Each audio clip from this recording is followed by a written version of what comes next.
going to throw. One-on-one. Davis has it. Touchdown. Carolina wins. Carolina is the Coastal Division champion. Javonte Williams to the left of Howell. He'll send him out into the flat right side. Howell looking, standing tall, lets it go. Man there. Touchdown! Touchdown, Carolina! The pistol. Jackson behind him. Hands off to Jackson. He tried a jump pass, and it's intercepted. Surratt intercepts it. Holy cow, Carolina's going to win. And off to Javonte Williams again. Pops it to the left. Javonte leaps over a man, crosses the 50, trucks over a defender, spins by another. Goodness gracious, he's down to about the 15, and he did absolutely everything in one carry. Here's the shotgun snap to Aguilar. Drops back. Pressure coming. Aguilar floats it up. Incomplete. No flags. Head on back up the mountain. Carolina wins it in double overtime. Loftus out of the shotgun. Throws to the end zone. Incomplete. Incomplete. The bell belongs to us. Carolina wins it. 47-45 in double overtime. Bernard fields it at the 26. Heading to the far side. Gio at the 35. Gio, he's at the 50. No, he's not. Yes, he is. Gio is going to take it for a touchdown. Are you kidding me?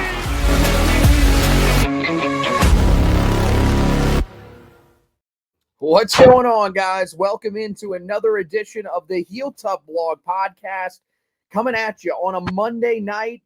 And once again, we have another commitment in the 2026 class to talk about here tonight. Carolina going and landing a guy that is only really best described as a jumbo athlete. And we'll kind of tell you what exactly we mean by that coming up here in this edition of the show. We have to also get you ready for the midweek visits that Carolina's having, and we got to check on where the recruiting class is at just overall for Carolina, because with 20 commitments already, 2 more visitors coming in midweek, and then eventually the final week of visits coming up for Carolina. This class starting to shape up pretty well for Carolina already. Where, does Carolina, have they filled their needs? And we talked about on the last edition some of the areas that still are needs for Carolina, but we're going to just take a look at where the class is at right now, the 20 commitments that Carolina has, and where everybody stands. And so let's jump into it. The 20th commitment that Carolina landed on the 2026 class. This, as first reported earlier today by Inside Carolina, is Aveon Williams. And he is the guy that committed while he was on his official visit this past weekend. So he was in Chapel Hill over the weekend, probably sometime, I would assume on Sunday morning, but it could have happened anytime before that as well. While he was on this visit, he does end up revealing to the staff that he is going to commit to them. And so Carolina gets a 6'6", 245-pound athlete that can play both sides of the ball. He did this past year at Casa Grande Union High School in Casa Grande, Arizona. This past season caught 36 passes for 771 yards and 11 touchdowns out of the tight end spot, while also racking up 12 total tackles, 5.5 tackles for loss, and 4 sacks in limited reps on the defensive side of the football. He was named a first-team all-region member at tight end and an honorable mention along the defensive line. The year prior, as a sophomore, he caught 34 passes for 452 yards and 8 touchdowns offensively, and then finished with 25 total tackles, 11 tackles for loss, and 4 sacks in what was a more expansive role for him on the defensive side of the ball. But this is a guy who Carolina, brings in really, again, it is the height, weight, and speed combination. That is really what they're looking for. Guys that have their measurables. Now the question is, will they be able to grow into those measurables? That's going to be where Carolina is hoping that having Bill Belichick, they will be able to coach that out of some of these guys. And Williams really is no different. very interesting player, to say the least, when you watch on film, because, this one, I think when you look at him and you think about some of the other guys that Carolina's recruited at the tight end position, Cooper McCutcheon is a little bit different. I think he's more of that thinner, more of a consistent receiving threat you're hoping throughout his career, where this is a guy that you would think immediately, okay, 6'6", 245 pounds, this dude has to be a great blocker. The weird part is that you don't really see that a lot on his film. And that's an area that I think you still question with him, and we're going to have to figure out whether or not he can actually block. Where this guy shines really is as a pass catcher, and really after he catches the football. That's the area where he really shines, because at 6'6", 245 pounds, this dude is running through everybody. I mean, he is absolutely destroying people after the catch. I mean, throwing guys aside, dragging defenders with him. I mean, there were a couple of clips where they had him by the legs and he was trying to drag defenders with him for a good 5 or 6 seconds before anybody else was able to come over and help bring him to the ground. So, I mean, this is a guy that I think really fits the mold of when you saw Kendra Harrison, that Carolina was trying to go after, the 5-star tight end out of the state that is going to Oregon. This is basically the lesser version of him. I think that's basically what Carolina is getting here. Lesser version by that, I mean, not really as polished. I think there's some areas that he's going to have to clean up as he goes to the next level, especially as a route runner. I think that route tree is pretty limited, and a lot of the stuff really just comes easy to him because of his size. I do think that's something that is going to have to change a little bit at the next level, but I do think this is basically what they went out and got him for, because he is just a monster and is a guy that if you can develop him as a route runner, and if he can prove that he is consistent enough with his hands, which he looks like he has pretty strong and reliable hands, judging by some of the tough catches that he has to make on film, then I think you've got something here. And that's what Carolina is really hoping for. Pretty good with the 50-50 balls as well. At that size, you would hope that he is not the most, explosive in terms of his jump into the air. But I do think that he does do a good job of high pointing the football and coming down with it when it comes to those 50-50 scenarios. So I think this is definitely a guy that, Carolina really looks at and feels like he is a piece of clay that they can mold into something at that tight end position. I feel like that's probably where they look at him, because when you go over to the defensive side of the ball, I mean, look, there is some promise here. There's no doubt about that. He has some nice reps standing up or with his hand in the dirt while getting after the quarterback, and his length really does a good job of altering those passing lanes. His motor, not a question at all. Just, again, fitting the mold of Carolina, commitments in this class and towards the end of that 2025 class, where these are guys that have the size and speed, weight, speed, and have the motor. There's no question about that. You're never going to question whether or not these guys are playing to the whistle, and that's exactly what he brings. The problem is that he isn't overly physical. That's an area of his game that I think you kind of surprises you and you want to see improve. I do think maybe not improve, but I think you want to see it come out of him more, because I think when you see it after the catch, that's an area where he really shines. But then you look at it and say, why was he not more of a blocking tight end? Why are there not more blocking highlights on his film? And then when you go over to the defensive side, you just don't see near the physicality that he needs to. Part of that is probably because he doesn't necessarily need it. With his long arms, he's able to shed blocks pretty easily because guys simply aren't able to get their hands on him. But at this next level, you're going to be going up against guys that are the same size as you. Some of them could be 6'7", 6'8", that have the same arm length that you do. It's going to make it a lot more difficult for you to be able to win those reps just based on your size, as opposed to having to bring a physical edge to it or be able to bring the speed off the edge. To be honest with you, his speed is actually one of his better attributes. I do think that the acceleration is there at times. He has pretty decent closing speed once he gets free of a block and is able to close in on the quarterback. but it's not nearly where it needs to be right off the line of scrimmage, I think, to have an effect as an edge rusher. You're going to need to see that acceleration, that burst off the line of scrimmage improve if he is going to stay on that side of the ball. But I think speed-wise overall, if you look at some of the reps that he has as a tight end, I do really like how he is able to pull away from some of these guys in the open field. So I do think that he is someone that Carolina probably feels pretty good about. They feel like he's someone who's going to be able to affect that offensive side of the ball if he can grow in certain areas. I think that's probably where Carolina is going to look at him at. And if that is the case, well, then Carolina has 2 commitments at the tight end position. And that means that they should be done in this class for tight ends. And I think they probably are. When you look around at the other tight ends that Carolina was considering, a lot of them Carolina is now out of the running for, including Landon Meary, who made it official. Did not look like he made his official visit to Chapel Hill earlier this month, where he was supposed to visit in the middle of the first week that Carolina was able to host guys on campus. Doesn't look like he made that visit.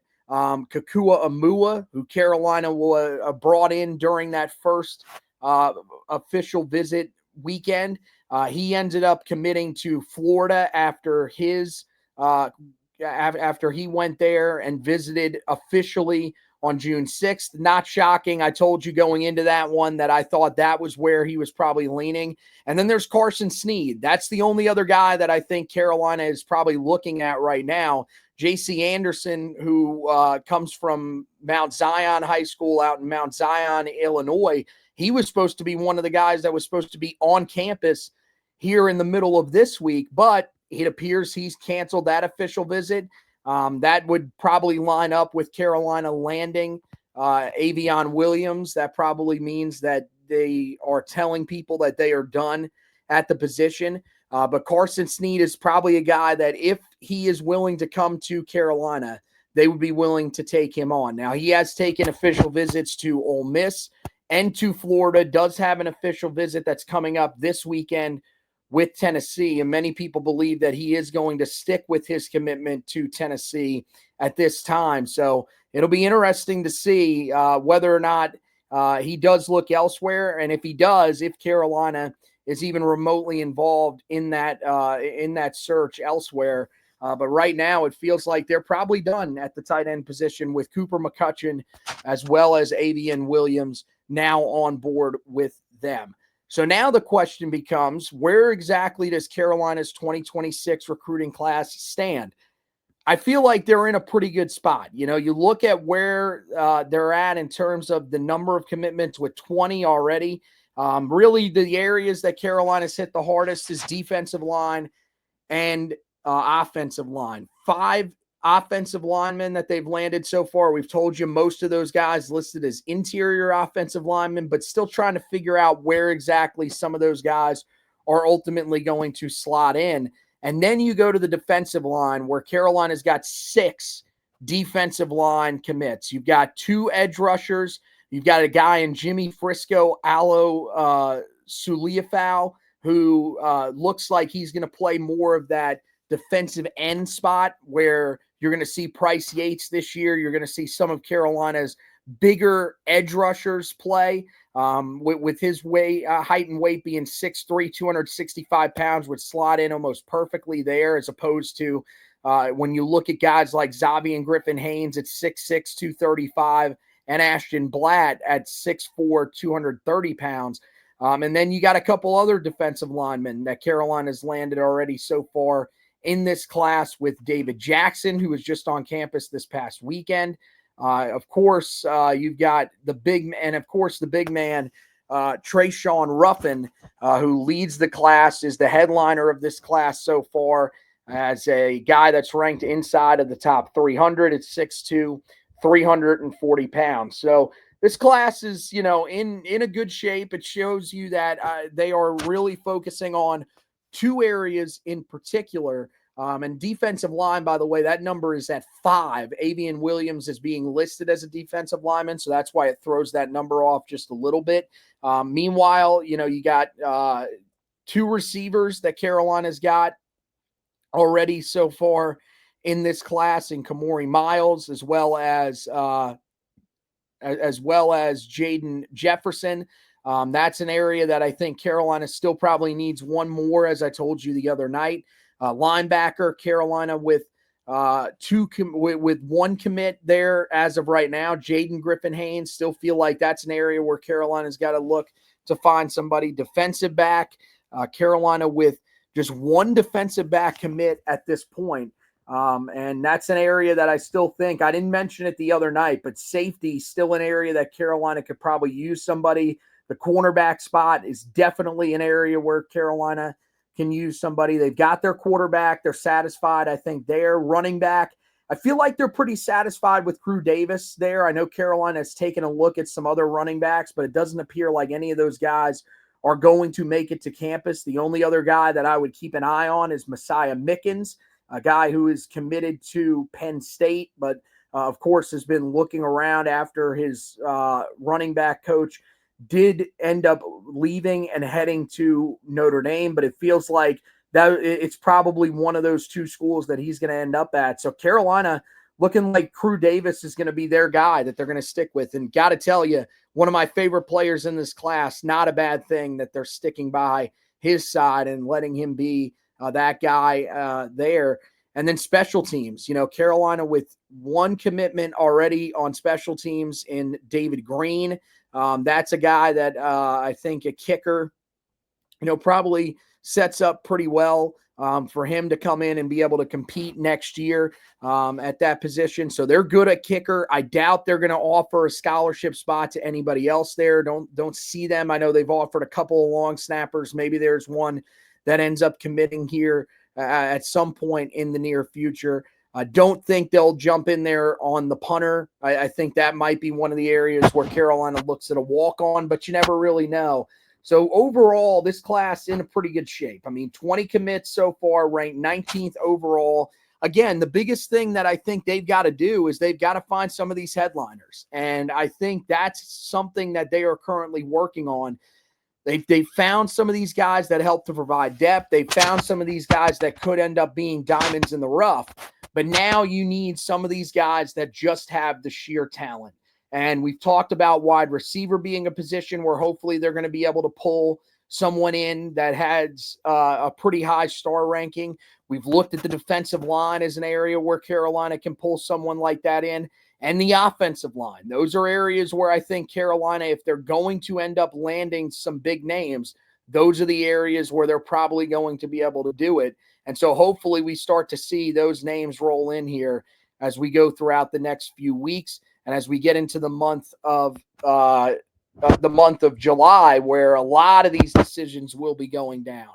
I think those are probably the areas that you look at the most. I mean, I know safety is also a spot where Carolina has had a couple of different guys on campus that I think could end up being, pretty high-end 3 stars or potentially 4 stars. I think that's certainly where Carolina is looking to go as well at some point, is to potentially land one of those guys there. So it'll be really interesting to monitor this group over the next couple of weeks and really the next month, really couple of months, because there are some guys that have pushed their decisions back to August. We've seen this. Guys do this all the time. I know people were really reacting to Thomas Wilder pushing his recruitment back a little bit, pushing his commitment back to the 11th of August. I don't think that's necessarily anything to be concerned about. I think, if anything, that may actually help Carolina,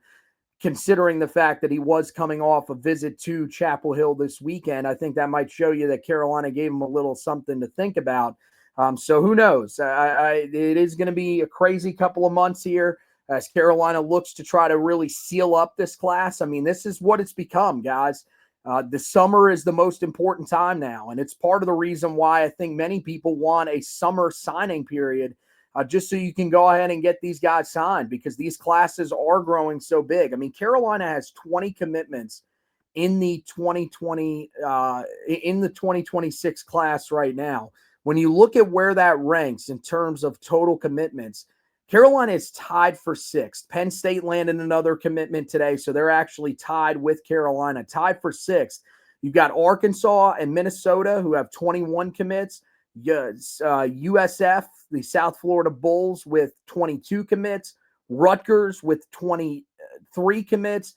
And USC, who already has 29 commits. I mean, those are numbers that you usually see when there is a coaching change. But again, remember that the roster sizes are bigger, and that's part of the reason why teams are taking on this many guys and taking them on as quickly as they are. So Carolina, I mean, they're in a pretty decent spot. I mean, you look at some of the rankings of some of those teams around them. I mean, they're relatively close to that. I mean, their average is pretty solid at an 87.4 according to 24/7 Sports composite team rankings. So not bad, not great in terms of the talent that they have, but that's why I said get those headliners in there and you'll be feeling really good about this class. Well, speaking of headliners, there are 2 of them that are going to be on campus this week. 2 guys that if Carolina was able to land, you feel pretty good about where Carolina would be at. It would really give Carolina some star power to this class. Both guys would become the top commit in the class if Carolina was able to land them. That's 4-star defensive lineman Carter Gooden out of Tabor Academy in Marion, Massachusetts, and 4-star linebacker Duyan Forkpaw Jr. out of IMG Academy. He originally comes from Buford, Georgia, but now, of course, is hailing from Bradenton, Florida, down there, one of the most exclusive schools in the country for high school football. We've heard how Bill Belichick wants to go down there and recruit these guys. This is another guy that, unfortunately, it doesn't seem like the connection to Carolina's staff is nearly as strong as maybe some of the guys that are going to be coming from IMG Academy. You know, if they came over the last few years, Billy Miller, the special teams assistant, of course, was the head coach there over the last few years. And unfortunately, this is a guy that I believe transferred there this offseason. So don't know if he necessarily has that strong a ties with Billy Miller, but if he does, that could potentially be a factor here for Carolina. Meanwhile, with Carter Gooden, you know, this is another guy out of the state of Massachusetts that Carolina, they've hit that state pretty hard so far in this recruiting cycle. And I know that this is definitely a spot in the country that with his history, Bill Belichick wants to be able to flex a little bit of muscle. And this is one that I am definitely hoping he's able to do that with. You know, we talked about how he was able to get Nick Fiamura out of there. That was one that I think was, you know, important for the offensive line. Definitely a guy that has, you know, sort of soared up the rankings ever since Carolina ended up landing him.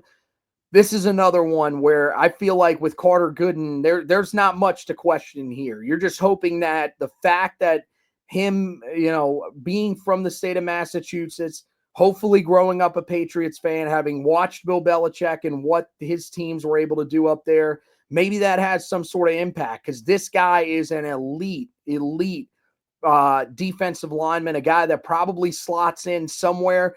I would think, you know, looking at where he's at currently height and weight-wise at 6'4", 260 pounds, I would look at him as someone that fits perfectly for that defensive end position that we talked about a little bit earlier, where we would see Alo Suafau as well as a guy like this year, Price Yates.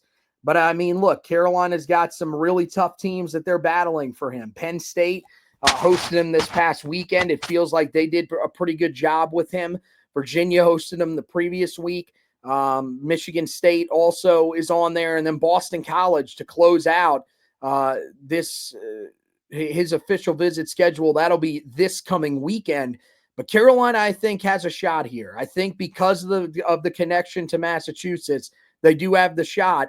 But can they find a way to capitalize? Can they find a way to beat out him staying close to home with Boston College, or him possibly going to Penn State, a school that has a better track record than Carolina has? But do they have the track record that Bill Belichick has as a coach on their sidelines? Not necessarily. So we'll see how that battle ultimately ends up going. We'll keep you up to date on anything that comes out from those midweek visitors. We're going to have a quick preview for you guys. Since it's only the two guys, it'll be a really short one, and that'll come out tomorrow for you to update you on where things are at with their recruitments and where Carolina sort of sits with them heading into this week. So make sure you keep an eye on the website for that. Also, make sure you go back and read the commitment article of Aveon Williams. We would greatly appreciate if you did that. That was a big commitment for Carolina. I've got the film breakdown of both the offensive and defensive sides, go even a little more in depth than I went here. Also got his statistics in there for you guys to check out as well, if you didn't remember those ones that I read off to you earlier in the show.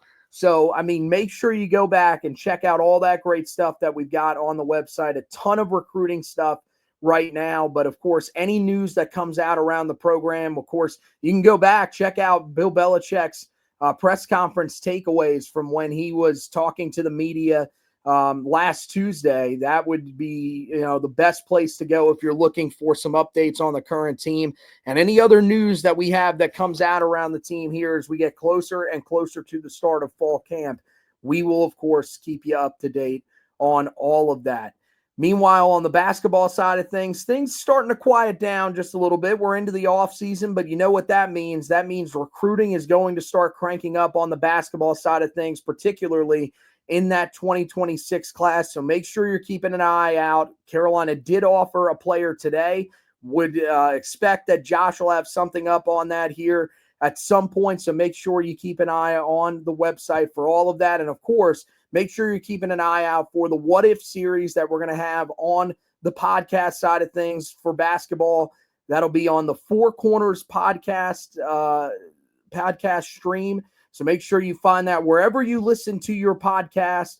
We would greatly appreciate if you gave that a subscription and left us a review. Same thing here for this podcast, the Hilltop Blog Podcast, where if you're listening to us and you're not subscribed yet, make sure you go over and do that. Meanwhile, on the social media side of things, head over to Heel Tough Blog on Twitter. Just search at Heel Tough Blog on Twitter and we will pop up right there. Give us a follow. Turn on those post notifications, because anytime that we post an article, an edition of the podcast, a live edition of the podcast gets retweeted, all of that stuff immediately comes to you guys. You'll get a notification and it'll pop up right on your phone. That's the best way to do it. You can also go over to our Facebook page, give us a like over there. If you do, that'll let you know whenever we go live with the live videos. It will not tell you whenever we post a new article. That will should pop up in your timeline, but it's not nearly as good as when you turn on those post notifications for Twitter. So that's the thing that we encourage you to do. And we encourage you to do that. If you want to follow us on our personal pages too, at HTB Anthony for me, at HTB_Josh for Josh, and at HackZubbard2 for Zach Hubbard.